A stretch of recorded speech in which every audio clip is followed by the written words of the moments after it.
Welcome to the Loveish Podcast, a practical weekly podcast centered on mental wellness, faith, relationships, and you guessed it, love. I'm your host, Seida Hood, a licensed clinical social worker. Now, sis, I should mention before we hop into the show, this is not a substitute for a relationship with a licensed therapist. You ready? Let's get it.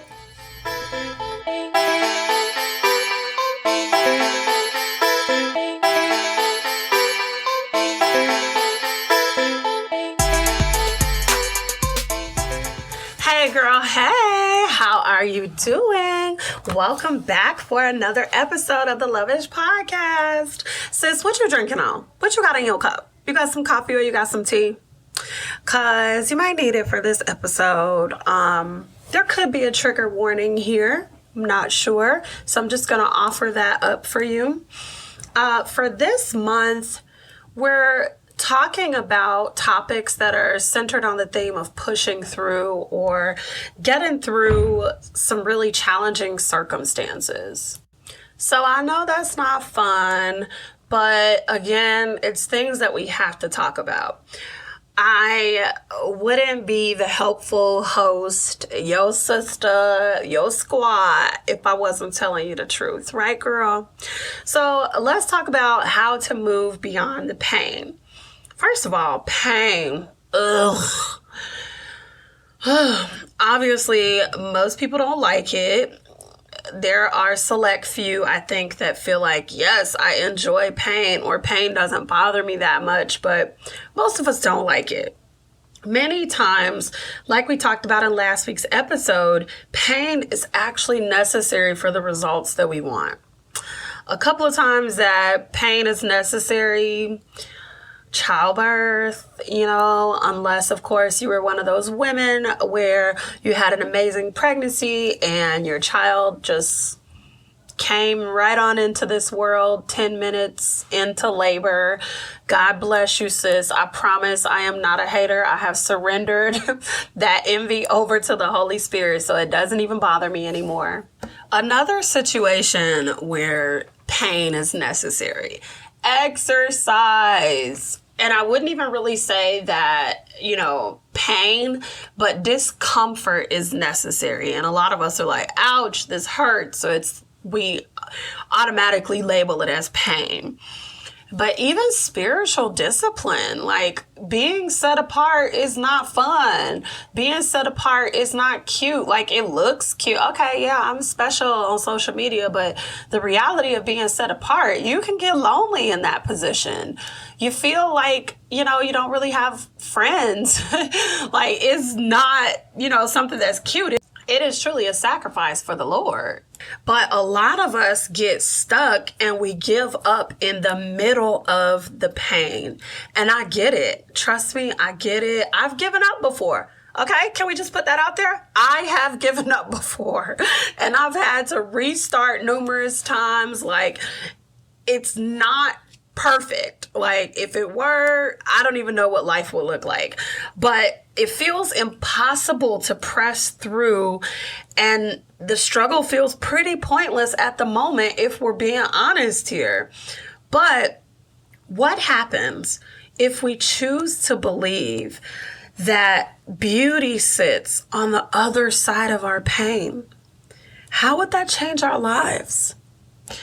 So in order to function beyond the pain, you have to acknowledge that the pain exists. And I want to be really clear. Acknowledgement doesn't mean that we like it or that we're happy about it. Simply that we're accepting it as part of our story. We might not want it to be part of our story, but it is. For example, if you are someone that is adopted, maybe when you are in your teen years or your 20s, you feel like your adoption story or even your life in foster care or in the home that you grew up in is a painful, ugly part of your story and you wish it weren't there. But when you learn to accept it and embrace it, that could be the very place that your purpose sits when we choose to acknowledge the pain. Allowing pain to exist in a space is something that's really hard, but you have to get into the habit of validating your own experiences. Because sometimes when we're sitting in the midst of pain, someone else will share their perspective, and that might invalidate our experiences or make us feel like something is wrong with us because we see the situation totally different. But in reality, you have a right to feel how you feel about what is happening. Again, I'll say it. I've said it many times. I'll say it again. Feelings are neutral. They're not positive. They're not negative. They simply exist. They simply are. They occupy space. And so when we're talking about acknowledging pain, the pain and the feelings surrounding the pain occupy space. That's it. You want to try and be fully present instead of creating baggage that you're going to have to process through once this season of your life is over. And so what do I mean? If we are sitting around pretending that the pain does not exist, if we refuse to acknowledge the pain for what it is, then you are suppressing some emotions that you probably need to work through. And that's not to say that if you just acknowledge the pain and allow the feelings to exist, that you won't have stuff to process after, but you may have less things to process in the future because you were open to the fact that it's happening right now. You are validating this experience. You are allowing sadness to be there, even though it doesn't feel good to cry, repeatedly. If that's what you need to do in this season, you allow yourself the room for that to happen. In therapy, something that I talk to a lot of my clients about is allowing yourself to feel the feelings, sit in the feelings as uncomfortable as they are. Just allow yourself to sit in joyful and painful experiences. And, we're talking about pain in this episode, but a lot of us don't even allow ourselves to sit in joyful moments. Moment of transparency here. I even struggle with sitting in joyful moments. I'm learning how to be fully present instead of jumping to the next thing. And a lot of strong friends don't do that either. We struggle, and yes, I said we struggle with taking compliments. It feels very weird when you're the person that's always encouraging people or giving out compliments to now receive it. But that is also part of accepting a feeling. And it's okay for people to compliment you, right? Like, I know for me personally, one of my biggest struggles with accepting compliments is because I never want to seem too prideful. I never want to get, an ego boost or anything like that, because it is completely 100% all about God. And it is the Holy Spirit working through me. But I'm also learning that sometimes the Holy Spirit places people strategically in your life to build you up, to let you know that He loves you. And so it's okay to accept those compliments. It's okay to rest in joyful moments where the Holy Spirit showed out for you. And this goes into my next point. Be kind to yourself. If you are experiencing a really painful season, I want you to treat yourself like you would treat a friend going through the same thing. What would you say to your friend in this situation? How would you feel? Sometimes as strong friends, as boss babes, as high-functioning career women, it's really easy for us to be that solid support for other people and to have empathy for things that other people are going through. But what about for yourself? What about allowing yourself the space to simply exist? Again, acknowledging what's happening to you is not acceptance or, feeling happy or joyful about it, but it just allows it to exist with you. acknowledges that this is currently a part of your life, even if it's an uncomfortable part. And so with this knowledge, how would you treat a friend? Do that for yourself. What kind of support might you offer to a friend who was going through the type of pain that you're experiencing right now? Would you bring them a meal? Would you help them out with a task to give them the night off? If that's what you might do it for yourself. Order in tonight. Don't worry about cooking. And then I'm going to say something that's really scary for people that don't like to ask for help. Ask for help. Ask for support. Think about what it is that you need right now in this moment, in this season, and then ask for that support. People want to love on you. People want to support you. And when you try to go through something by yourself without ever having opened your mouth, you are robbing yourself of the opportunity to be loved, to be supported. You don't even know who's in your corner until you open up your mouth.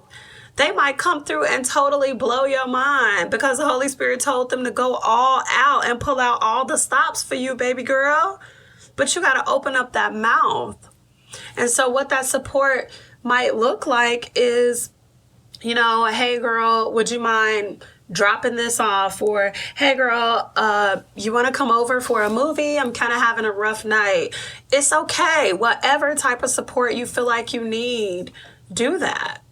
There might even be the type of support where it's like, you know what, girl, I am super overwhelmed and cleaning my house would make me feel good. Would you mind coming over and helping me deep clean my kitchen and get rid of some dishes? Yes, baby girl, it is totally okay for you to ask your friends to support you in that way. I know that it is possible, and I know that, if your squad is your squad, then your squad gonna come through, okay? Because I've had to ask for help as I'm packing up and moving or, rearranging something or overwhelmed. I've done that before, and it's meant so much to me for people that have stepped in to help me. So don't deprive yourself of the people that God placed around you that want to love on you and support you. We're going to have a brief word from our sponsor, and then we're going to jump into the very last part of this episode.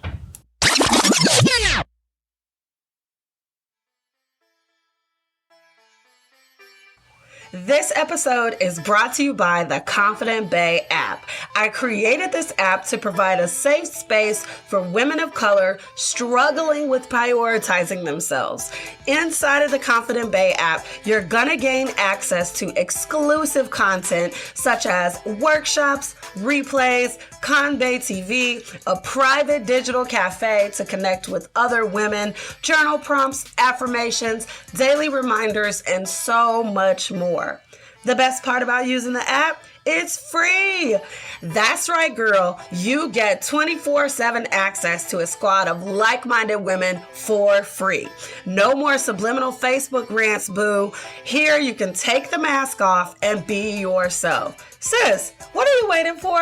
Hit the link in the show notes and download the app today.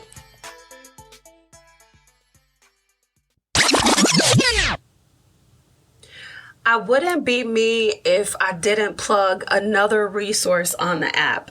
I have completely moved the Pink Emerald Collective, or now referred to as the Collective, inside of the Confident Bae app. And one of the amazing resources that we have are the courses. One of the courses that I would really advise you guys to check out is the Affirm Up Challenge. That is a 31-day prescription to reset your mindset. And mindset is of the utmost importance when you're talking about pushing through the pain. Another course is our signature course, Confident Bae, which teaches you more about how to navigate painful situations and develop confidence and higher sense of self-worth and self-esteem. But let's jump back into the very last piece of this episode. So in addition to acknowledging the pain, being kind to yourself, the most important thing that I want you to remember is that this is just a season, and this too shall pass. The beauty in pain is that it doesn't last forever, and you are going to be okay. I know it doesn't feel like it right now. I know you've been pressing. I know it feels impossible to even think about what might happen in the next day, the next moment, the next hour. But trust me, this is just a season of your life, and you are going to be okay. Girl, what you been watching? What you been reading? What you been listening to? Media Queens, what's up? All right, welcome back to Media Queens, the part of the show where I tell you what I've been watching, what I've been listening to, or what I have been reading and what's on my bookshelf.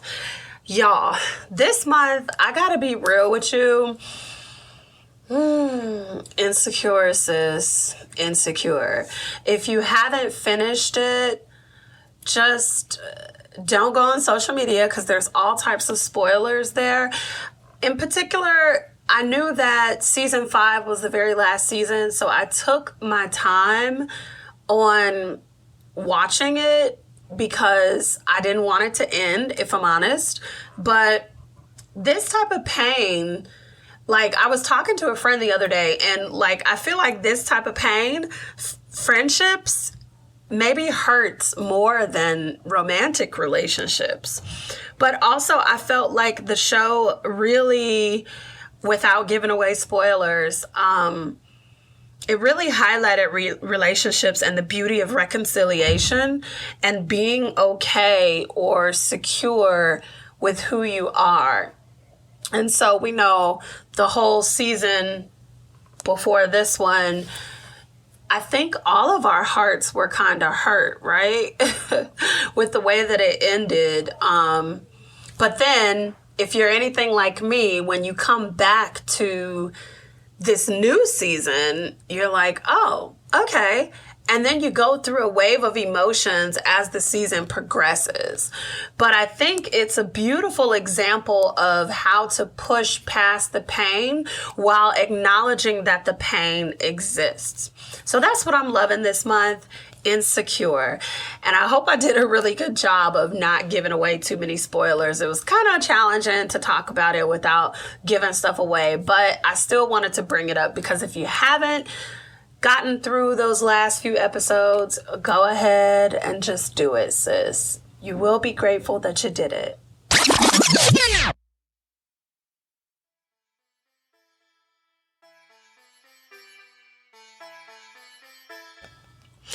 All right. I hope that you enjoyed today's episode. In today's episode, we talked about why it's important to acknowledge our pain and validate our own experiences, how we need to be kind to ourselves, and remember that this pain is temporary, that it is just a season. If you enjoyed today's episode, share the love, boo. Share it with your